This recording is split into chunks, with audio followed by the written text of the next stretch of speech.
ఓసారి అంతర్జాతీయ running competition జరుగుతూ ఉంది. రన్నర్లు అందరూ సిద్ధంగా ఉన్నారు. గన్ పేల్చారు. పరుగు మొదలైంది. ఎలాగైనా గెలవాలి అని అందరూ పరిగెడుతూ ఉంటే ఒకడు మాత్రం ప్రాణం పోయినా పర్వాలేదు, నేనే గెలవాలి అని కసితో పరిగెడుతున్నాడు. కారణం అది అతనికి చివరి అవకాశం. గమ్యం చేరువలో ఉంది. ఊపిరిని బెగబట్టి మరీ అతడు అందరికన్నా వేగంగా పరిగెడుతున్నాడు. అందరి కళ్ళు అతడి గెలుపు కోసమే చూస్తున్నాయి. జనాలలో ఒకటే ఉత్కంఠత. ఇంకో 10 మీటర్లు దాటితే అతనే విజేత. అంతే, కాలు జారి అతడు కింద పడిపోయాడు. కారణం కింద షూ సోల్ తెగిపోయింది. తరువాత ఓడిపోయాడు. ఆ తరువాత అతడు ఏం చేసింటాడో ఒక్కసారి ఊహించుకోండి.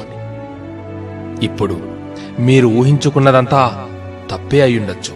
తను ఓడిపోవడానికి నాణ్యత లేని షూనే కారణమని తెలుసుకుని తనకు ఎదురైన పరిస్థితి ఇంకెవరికీ జరగకూడదని అతనే ఒక షూ కంపెనీ స్థాపించాడు.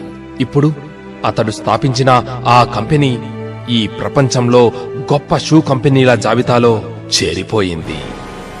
ఆ కంపెనీ పేరు నైకీ.